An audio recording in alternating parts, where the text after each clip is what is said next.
Good morning, class 12 mathematics. Today I will teach you about application of derivatives. At first, you know about the basic concept. You know that rate of change. That is at first you know what is rate of change. Just I want to tell you about differential coefficient, right? That is so first I will tell you about rate of change. If a quantity y varies with another quantity x, satisfying some rule y is equal to fx, then dy by dx at x power x 0 or f dash x 0 represent the rate of change of y with respect to x at x power x 0. Here we have the function y is equal to fx. So here y is a function of x. Here here x is your independent variable, y is your dependent variable. That is value of y. The value of y is according to value of x. When x changes, y changes with some rules. So here y is fx, y is a function of x. That is here x is independent variable and y is dependent variable. That is we are getting the value of dependent variable y according to the value of independent variable x. So now you come to dy by dx. That is what is differential coefficient of y with respect to x. At point x is equal to 0, at the value x is equal to x0, or we call it as f dash x0, which is the rate of change of y with respect to x at x0. So at first when you are changing x, value of y changes, right? So you take the differentials. Let y equal to fx be any function of x which is differentiable in open interval ab. The derivative of this function at some point x of ab, open interval ab, is given by the relation dy by dx. What does it mean? Del y upon del x, limit del x tends to 0 is equal to limit del x tends to 0, and del y means fx plus delta x minus fx upon delta x, right? That is at x. At independent variable x, the value of dependent variable was fx. At independent variable x plus delta x, value of dependent variable is fx plus delta x. So when you are changing independent variable x to x plus delta x, then the value of dependent variable changes by the amount fx plus delta x minus fx. So what is difference in independent variable? You are changing the independent variable by amount delta x. Correspondingly, change in dependent variable is fx plus delta x minus fx. So you take the ratio, that is rate of change of dependent variable with respect to independent variable will be fx plus delta x minus fx upon delta x, and we take the limit delta x tend to 0. We call it as f dash x, that is differential coefficient of y with respect to x, dy by dx, that is f dash x. dy is equal to f dash x dx, where dy is called the differential of the function. Now formula dy is equal to f dash x dx, or del y is equal to f dash x del x is very useful in meaning the errors in the dependent variable for a given error in the independent variable. Now you come to here, you have a functional value y is equal to fx, x is your independent variable and y dependent variable. When you are, that is value of y, dependent variable changes with respect to value of independent variable x. So when change is taking place in independent variable according to corresponding to independent variable, we face some type of error occurs, to which I am going to illustrate here. So absolute y, that is dy equal to f dash x dx, or del y equal to f dash x del x, is very useful in meaning the errors in the dependent variable for given error in the independent variable. That is absolute error. What is absolute error? The error delta x in x is called the absolute error. The error delta x in x is called the absolute error. So error delta x in x is called the absolute error. That is delta y is equal to f dash x delta x is very useful in measuring the errors in the independent variable for a given error in the independent variable. Absolute. The error delta x in x, independent variable आपका your independent variable जैसे x है उसमें error delta x हो रही है, उसको भी called है absolute error. Relative error, if delta x is error in x, delta x is error in x, then ratio delta x upon x is called the relative error. Percentage error, if delta x upon x is the relative error, then delta x upon x multiplied by 100 is called the percentage error in x. Okay. Now, you come to tangents and normals. The slope and equation of tangent, as you know that you are given a curve. This is your coordinate axis, it is the x-axis, y-axis, and the point of intersection O is origin of the two axes, and it is your curve, right? It is your curve y equal to fx. Curve y equal to fx is like this, and slope and equation you have to find out. Here you take 2 points x and b. Here a point is corresponding to x is equal to a, and b point is corresponding to x, that is a plus delta x. That is at x equal to a, that is your point is a on the curve. At when you are increasing independent variable by delta x, then you are reaching to point, this point on the x-axis, and you are reaching to point b of the curve. So you have chosen 2 points a and b on the curve corresponding to a. X is equal to a, you are getting dependent variable, that is y value fa, corresponding to a plus delta x, you are getting the dependent variable value, that is fa plus delta x. So this point a will be designated by afa, that is a is x coordinate of this point and fa is y coordinate of this point. What is b? B you are getting that it is designated by a plus delta x, a plus delta x, that is it is given by the point how, and a plus delta x f a plus delta x. ये point हो जाएगा, ये point जो हो जाएगा आपका a plus delta x x coordinate और F a plus delta x y coordinate. तो यहाँ से यहाँ पहुँच रहे हैं. So from here you are, when you are reaching from point A to B, you are getting change in independent variable, a plus delta x minus a delta x. Independent variable, that is fa plus delta x minus fa. So you are getting here slope of the chord AB. Slope of the chord AB, you take this, you meet the 2 points AB. What will be slope of this chord? You take this right angle triangle, this one. So slope will be what? Perpendicular upon base. So perpendicular is what? Slope of the chord AB. This is your chord AB. What will be slope of this chord? Then tan of this angle, that is this upon this. That is fa plus delta x minus fa. Fa plus delta x minus fa upon this one. What will be this value? A plus delta x minus a. So it will be fa plus delta x minus fa upon delta x. Obviously, if delta x tends to 0, this is your delta x, this is your delta x. Obviously, if delta x tends to 0, b comes very close to a, and the chord AB represents the tangent at point A.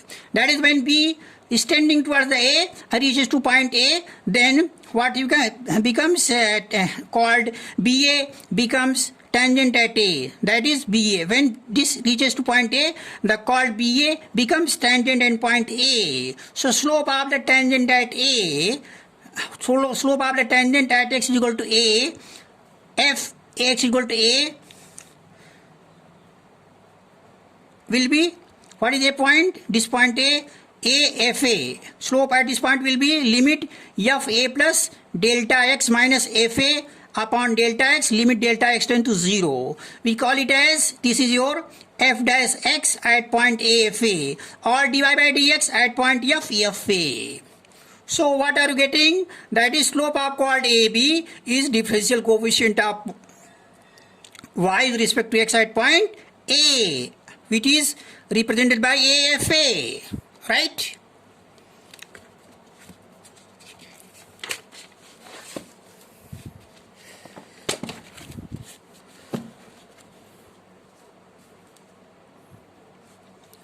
So hence the equation of tangent to the curve y equal to fx at point x1 y1 is given by, you know, y minus y1 is equal to gradient will be what? dy by dx at point x1 y1 x minus x1. Since the equation of line equation of line is y minus y1 is equal to mx minus x1, where m is the slope. Here slope is your dy by dx at point x1 y1. So equation of tangent to the curve y is equal to fx at the point x1 y1 is given by y minus y1 is equal to dy by dx at point x1 y1 x minus x1. So now classify it. If dy by dx becomes infinity, if this is your infinity at point x1, y1, then the tangent as p is parallel to y-axis. That is, you keep it, what is this one? Y minus y1 is dy by dx. Y minus y1 upon x minus x1 will be dy by dx. X1, y1, you keep it as infinity. So what are you getting here? When you are getting infinity, you will get it what? X minus x1 is equal to 0, x is equal to x1. So what does it mean? X is equal to x1.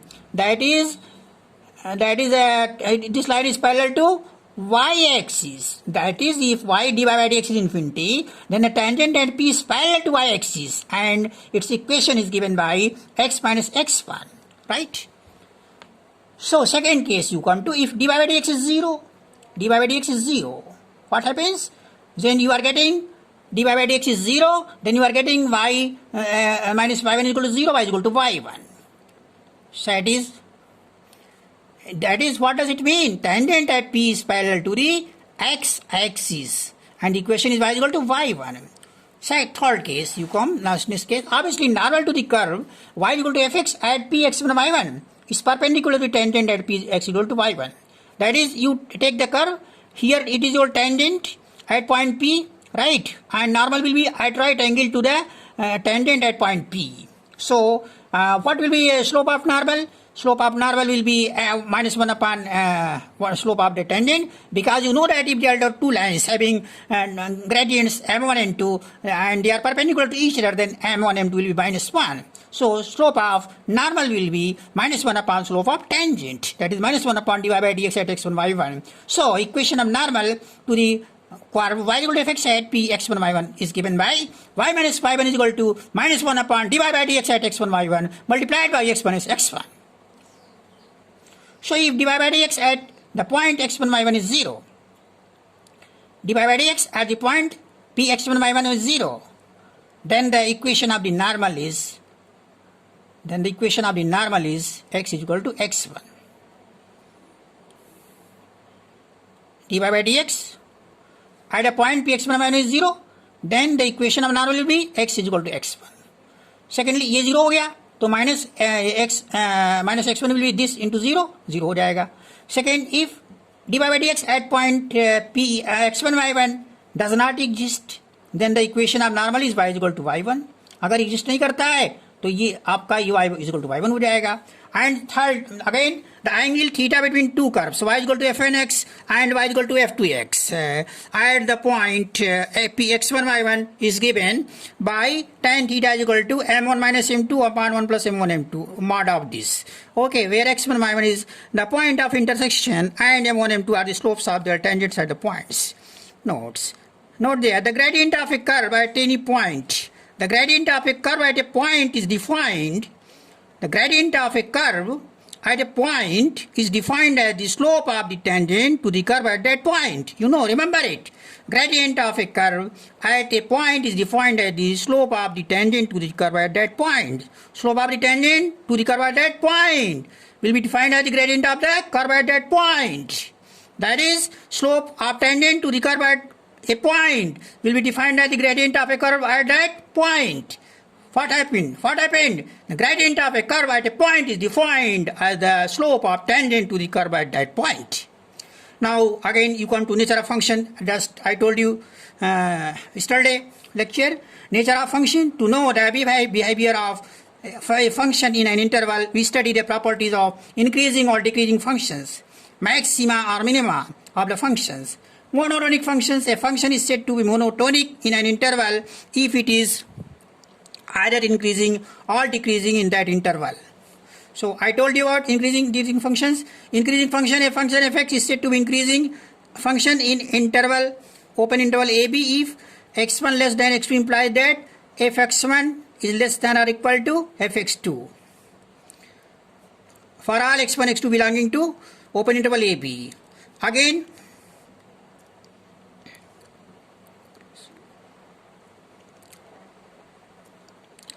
we say that fx is increasing in AB if for all x belonging to AB, f dash x is greater than 0.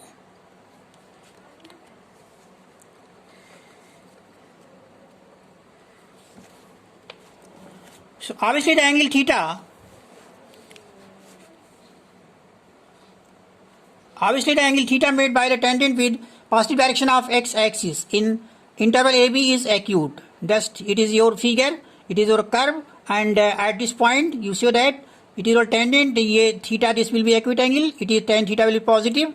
So obviously the angle theta made by tangent with positive direction of x axis in interval AB is acute, implies that tan theta is positive. Slope, what does imply? Slope is positive, that is dy by dx, that is f dash x is positive, greater than 0.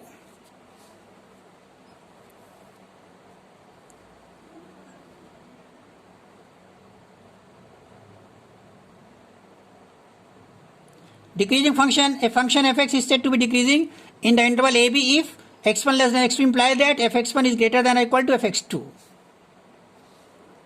For all x1, x2 belonging to AB. In other way, fx is decreasing in interval AB if for all x belonging to AB, f dash x is less than 0.